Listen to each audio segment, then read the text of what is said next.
en Así ese es. sentido. Ahora vamos a hablar sobre Venezuela, porque por supuesto que al régimen de Nicolás Maduro no le gustó para nada la elección por parte del comité noruego, el Comité Nobel de Oslo, de la elección de María Corina Machado, la líder de la oposición venezolana, como la ganadora entonces del Premio Nobel de la Paz. Y en respuesta a aquello ha decidido Venezuela entonces cerrar su embajada en Oslo. También ha decidido cerrar su embajada en Australia. Y aquí lo que ha indicado un vocero del Ministerio de Relaciones Exteriores de Noruega a Reuters es que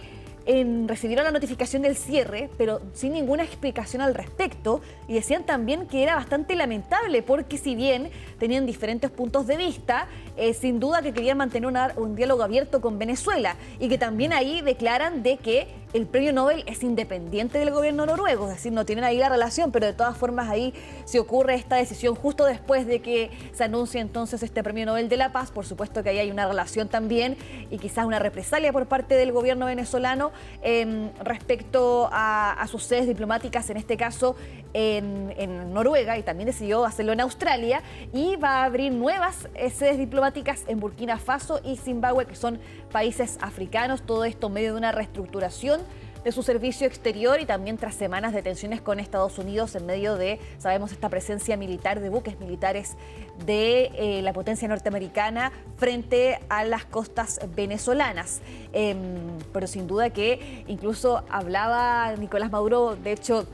lo veíamos durante el fin de semana, se refería como una figura demoníaca a María Corina Machado, así de palabras bastante duras. Fuerte, sí, claro. Pero claro, la decisión del Comité Nobel de Oslo de entregarle este premio a ella tiene que ver con su lucha por la democracia, así es como lo han descrito, su lucha por la democracia en Venezuela. Sabemos que ella ahora está en la clandestinidad. No se sabe dónde se encuentra porque, por supuesto, corre el riesgo de ser detenida por el régimen de Nicolás Maduro. Entonces, por lo mismo, no hay indicios de dónde podría estar ella escondida en Venezuela. Se cree que está en Venezuela, pero claro, ahí un premio Nobel importante que de todas formas ella también le da un agradecimiento o un elogio a Donald Trump también,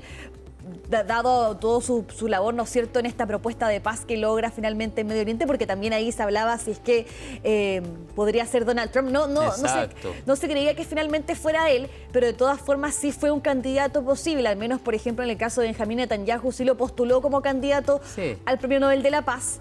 Pero por supuesto que ya cuando se desarrolla este acuerdo ya era muy encima, ¿no es cierto? Sí, probablemente la decisión ya estaba tomada, pero me atrevería a decir que para la elección del Premio Nobel del año 2026, el nombre de Donald Trump, si este plan que hablábamos anteriormente sigue su curso, probablemente pueda estar nuevamente sobre la mesa. Donald Trump tenía expectativas con el Premio Nobel de la Paz 2025, pero como tú decías anteriormente, es muy encima y es muy probable que la elección de María Corina Machado ya haya estado decidida o ya haya estado tomada. Pese a ello, ella como líder de la oposición contra el régimen de Nicolás Maduro igual hace un guiño comunicacional al presidente Donald Trump por su rol en el conflicto en Medio Oriente. Y lo que tú decías anteriormente, Laura, igual es interesante conversarlo, porque desde el régimen de Nicolás Maduro dice, bueno, el cierre de esta embajada en Noruega responde a una reestructuración integral de nuestros servicios exteriores, pero claramente es una respuesta a esta elección y a este reconocimiento que recibe María Corina Machado,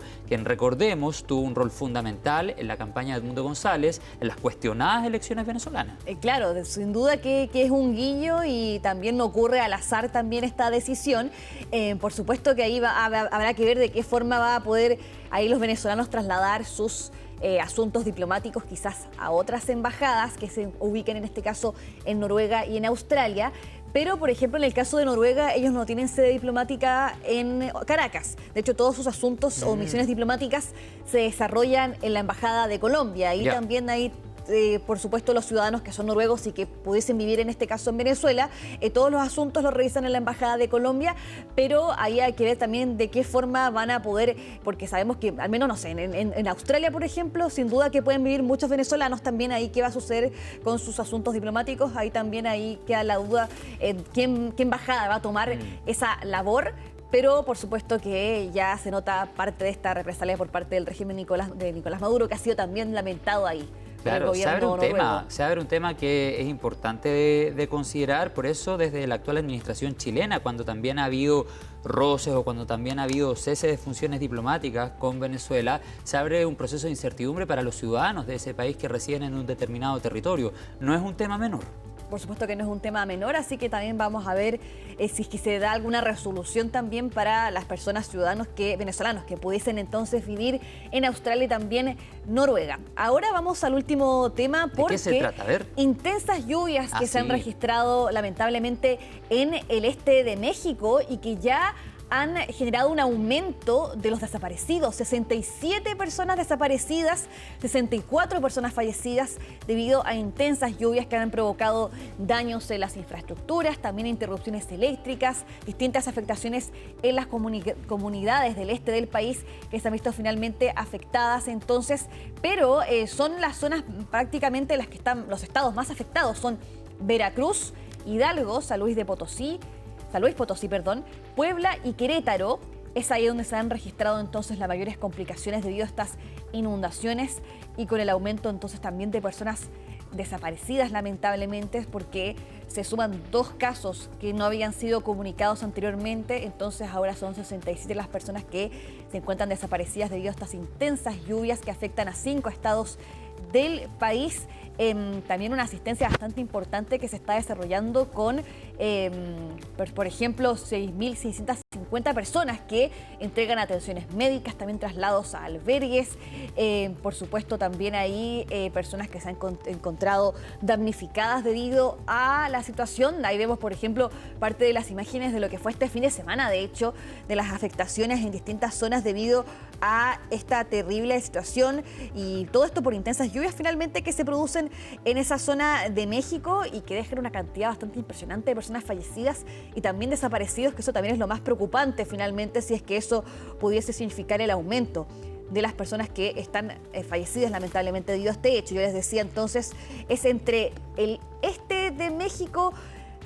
centro, de hecho, cerca de la capital también, que se está desarrollando porque el estado de Puebla está ahí bien cerca de la Ciudad de México, entonces también ahí son las zonas que se han visto afectadas por este frente, ¿no es cierto?, de lluvias intensas que afectan ahí al país. Claro, estamos hablando hasta ahora de 64 personas fallecidas, más de 65 personas desaparecidas, esa también es una cifra muy preocupante, pensando el escenario que eventualmente están enfrentando esas personas en medio de una desaparición y en medio de un contexto meteorológico muy complejo. La presidenta de México sostuvo que, comillas, no había condiciones meteorológicas que anticiparan el desastre que afectó además, atención, al menos 100.000 viviendas de estos estados afectados por la inundación. Imagínate una cantidad impresionante de infraestructuras afectadas y por supuesto tuvo que ser algo muy repentino también y cuando se producen estas inundaciones repentinas que son cuando el nivel del agua sube de forma muy rápida, suceden situaciones como estas que las personas no pueden escapar, no pueden refugiarse y finalmente sucede lo que ocurrió principalmente en México, lamentablemente con esta alta cantidad de personas fallecidas. Por supuesto que vamos a estar ahí atentos qué pasa con el hallazgo de estas personas, porque ahora está el trabajo, la remoción de escombros y ver finalmente si es que encuentran ahí lamentablemente personas fallecidas, si es que ese es el caso. Exactamente, Laura Soto, vamos a seguir atentos. El pronóstico indica que el viernes volverían las precipitaciones, por ejemplo, al estado de Puebla. Lo seguimos monitoreando, que tengas una buena mañana, te espero más rato. Muchas gracias, nos vemos, Nos vemos, muchas gracias.